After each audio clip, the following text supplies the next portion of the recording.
جو ساسیں میرا بیان سن رہی ہیں ان کے علاوہ جتنی ساسیں ہیں، جب وہ بہو میں کوئی عیب بیان کرتی ہیں تو طنز کا عنصر اس میں زیادہ. مثال کے طور پر کھانا نہیں، کدو صحیح نہیں گلے، تو وہ یہ نہیں کہیں گی کہ بیٹا یہ بہت اچھا کھانا ہے، تھوڑا سا اگر ٹیمپریچر زیادہ کر لیتی یا تھوڑا ٹائم اور رکھتی تو یہ اور اچھا بن جاتا. یہ اسٹائل وہ ساس کیسی جس کا اسٹائل یہ ہو،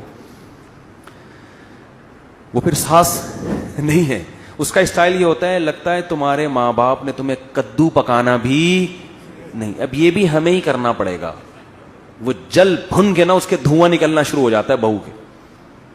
یہاں سے اختلافات کا آغاز شروع. تو وہ بیچاری شریف شرفا ہوگی تو چپ رہے گی، اور اگر پڑھی لکھی ہے، کانفیڈنس ہے اس میں، تو ساس کو بھی اینٹ کا جواب پتھر سے کریں. اچھا تمہاری ماں نے سکھا دیا ہوگا، ہم تو بے وقوف ہیں، ہمیں تو کچھ بھی نہیں آتا. یہی کہے گی، ہاں تمہاری ماں نے تمہیں بہت کچھ سکھایا، ہم تو کیا ہیں، بے وقوف ہیں. یہ پھر اٹھا کے پلیٹ پھینکے گی، خود ہی پکاؤ، آئندہ میں نہیں پکا رہی، جاؤ. وہ جو مکھنچو ہے نا، جس نے میرے بیان سن کے شادی کی تھی، جب وہ شام کو گھر میں آئے گا تو کدو تو ویسے ہی نہیں گلے، وہ کھانا بھول جائے گا. پھر اماں سے پوچھے گا، ماں بتائے گی یہ اس نے مجھے بدتمیزی کی ہے، مجھے میری ماں کا تانا دیا ہے.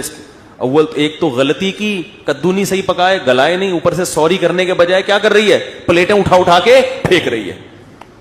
وہ غیرت میں آئے گا، میری ماں جس نے مجھے جنا، جس نے مجھے دودھ پلایا ہے، جس کے مجھ پر احسانات، اور یہ آج جمعہ 8 دن نہیں ہوئی، یہ چاہتی ہے کہ میری ماں سے بدسلوکی کرے.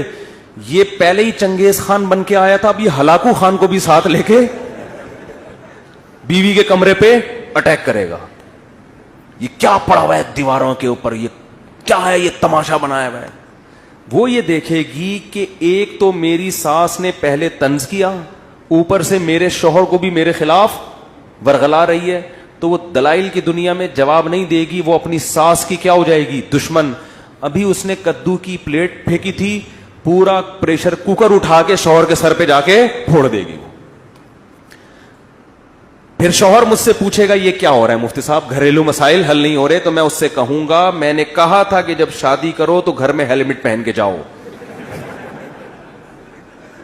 میں پہلے ہی کہہ چکا ہوں کہ گھر میں کیا پہن کے جایا کرو، ہیلمٹ. یہ تمہارا قصور ہے، تمہارا جو سر پریشر کوکر سے پھٹا ہے اس کی وجہ کیا ہے، تمہارے پاس اچھی کمپنی کا ہیلمٹ نہیں ہے. اب کسی کا باپ بھی خدا کی قسم بیٹھ کے حل نہیں کر سکتا کہ اس میں غلطی میری ماں کی تھی یا میری بیوی کی. خدا نے آج تک ایسا کوئی مخلوق پیدا، کیونکہ ادھر سے اس کی سنو گے، اس کی سنو گے، آپ کو پتہ ہی نہیں چلے گا پہل کس نے کی ہے. چڑھ پڑ ادھر سے یہ ادھر سے. پھر گالیاں مجھے دیتے ہیں کہ یار انہوں نے ترغیب دی تھی، یہ ہمارے گھر میں ہو رہا ہے. تو جب طنزیہ کلام شروع ہوتا ہے نا، طنز، تو معاشرے میں اصلاح بولو نہیں. اور ساسوں کی ہے حالت دیکھو، ان کو چاہیے ماڈرن لڑکیاں پڑھی لکھی،